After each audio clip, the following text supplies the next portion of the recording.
Đây là cái trước Australian War Memorial.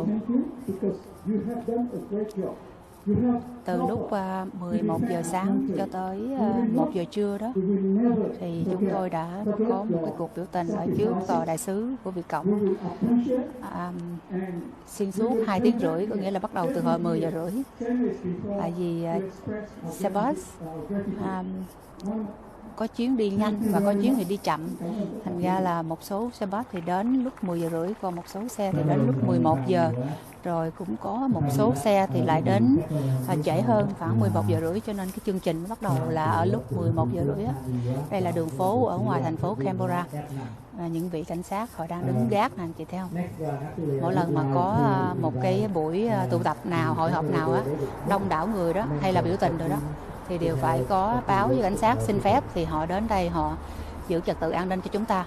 Đây là đường phố ở thủ đô Canberra của Úc Châu. Ở nơi đây thì chúng ta sẽ có cái tượng đài chiến sĩ Việt Úc ở đây. Ngọc Lục đi vào lại để quay lại nha. Cái người đang nói bên hướng bên kia. The distance that many people have travelled here today, with the support of the Vietnamese community from right around Australia. Những cái dòng hoa được đặt ở President đó. Lee, members of the Vietnamese community in Australia, thank you for inviting me to spend some time with you all today. We meet here on hallowed ground.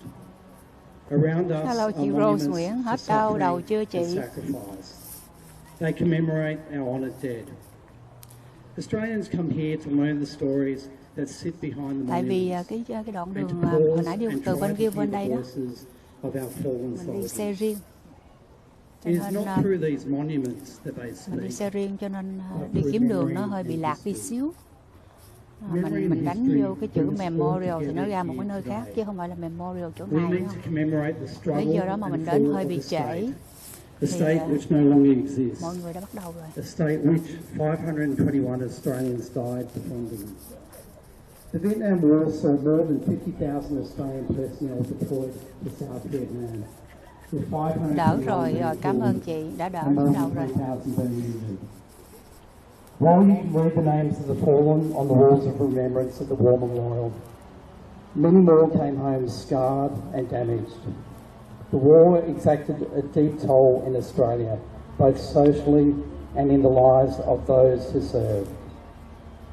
And yet it is a war that Australia lost. As the world looked on, as helicopters carried frightened and fleeing people from a besieged city about to fall, it seemed as if the Vietnam War was coming to an end. But as you know, for millions of South Vietnamese, the time of pain and suffering was just beginning. Faced with this unacceptable future, thousands fled. Many fled by boat, sailing through dangerous waters and risking so much. Their end goal was not just a better future for themselves and their children. Their end goal was for a future itself. In one of our nation's better moments in history, we accepted those fleeing Vietnam. In doing so, Australia welcomed so many fleeing from tyranny and benefited enormously from a new community driven by hard work and ingenuity. The defeat of South Vietnam brought to Australia a remarkable migrant community which has made our country stronger and better. I would like to take this opportunity to extend my appreciation for all the good that Vietnamese Australians have done and the immense contribution that this wonderful community continues to make. South Vietnam lives on in the memories and successes of our Vietnamese community here in Australia. It lives on as we stand amidst these memorials and reflect on war and sacrifice. And the cause of democracy and human rights abroad remain important. For years, our Anzac Day marches here along the parade included the veterans of the Army of South Vietnam. And their presence here today, and its services in many places on that day, is a poignant reminder of that important history. The world has transformed over the last 47 years, but with war in Europe and greater uncertainty in Cộng our đồng người region, Việt ở Úc thật we should tuyệt never vời. forget the price of war Cảm and ơn the bạn costs Đặng exacted by Trí any Dũng. conflict. We must all work to avoid the tragic losses which have been made before. Philip Huy Let nói là us không take bao this giờ quên ngày quốc opportunity to hành redouble our Cộng commitment to sản Việt peace and Nam democracy, cuồng chiếm miền Nam Việt both Nam. here and across our region. And to remember that in supporting democracy across the region, we need to stand up for human rights in Vietnam. Thank you again for inviting me to spend some time with you today. Thank you. Thank you very much, the Honourable David Smith, MP, Federal Member for Bang. On behalf of the Vietnamese community, we thank you very much for your presence here today and all the best with the election coming up. Thank you very much, and we will hope to work with you in due course.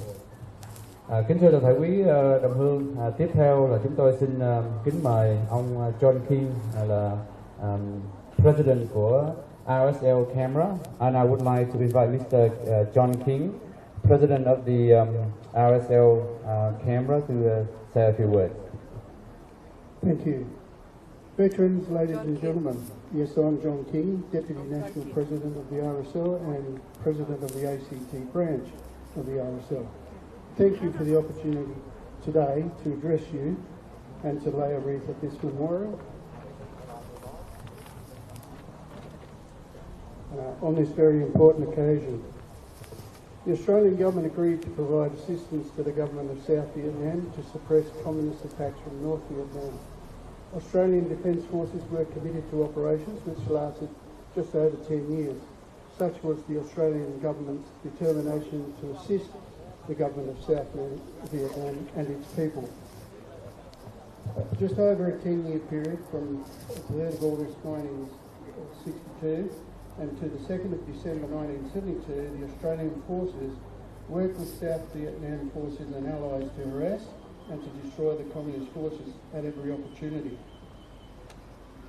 After an election, the new Labor government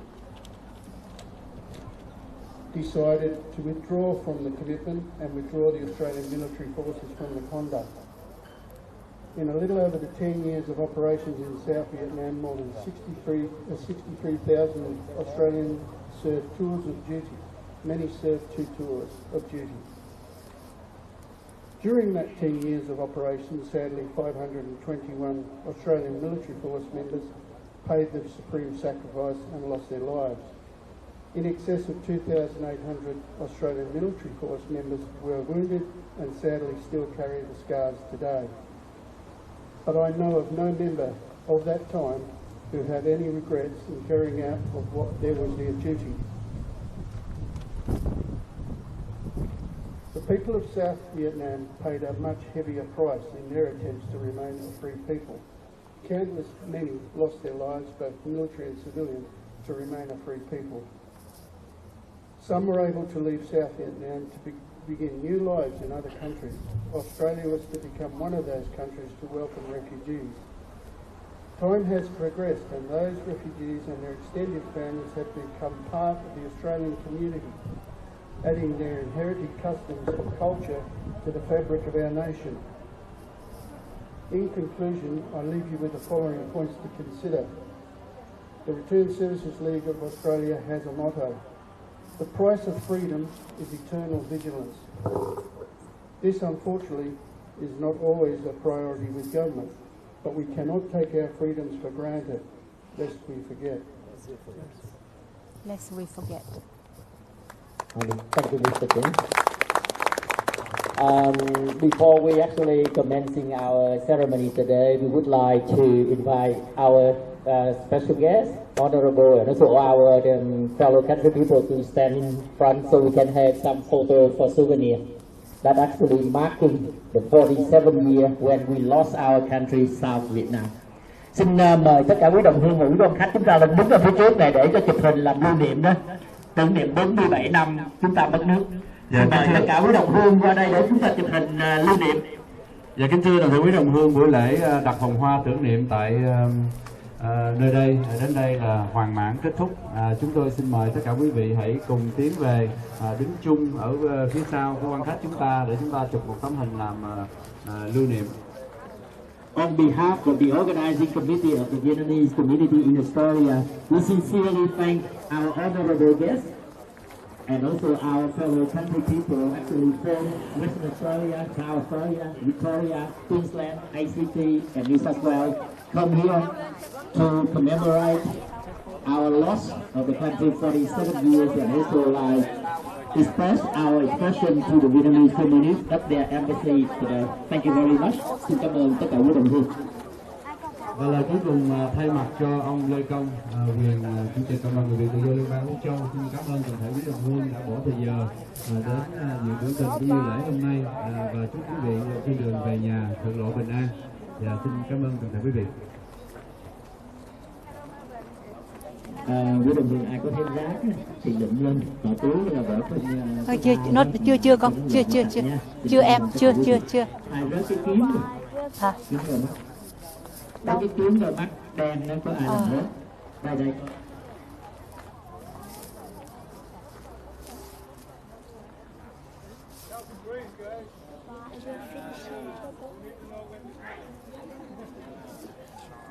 No. Okay, all done. Thank you very much. On behalf of the Và Ngọc Lục cảm ơn sự theo dõi của các bạn nha. Bây giờ Ngọc Lục xin tạm biệt ở đây, đưa tiễn các đồng hương về xe bus của mình.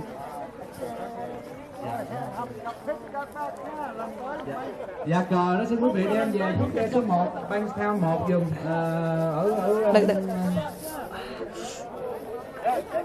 ở bên tay phải của em đừng có shake it. để chiếc bi qua đó quý vị. quý vị đem cờ giống là đem xe số 2 ở phía bên cánh phải của lễ đài hôm nay, bỏ cờ đó để trong tương lai chúng ta còn xài nữa. Xin tất cả cảm ơn tất cả quý vị.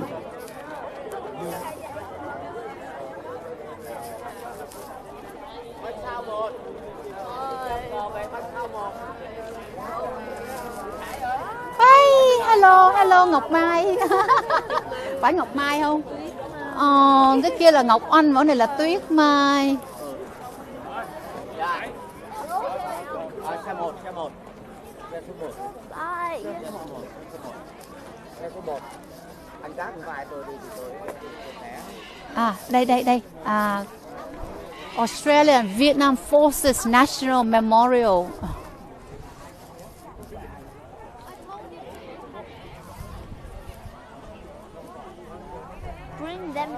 Từ năm 1962 cho đến năm 1973, 50.000 người Úc lính Úc đã phục vụ cho cái chiến tranh ở Việt Nam.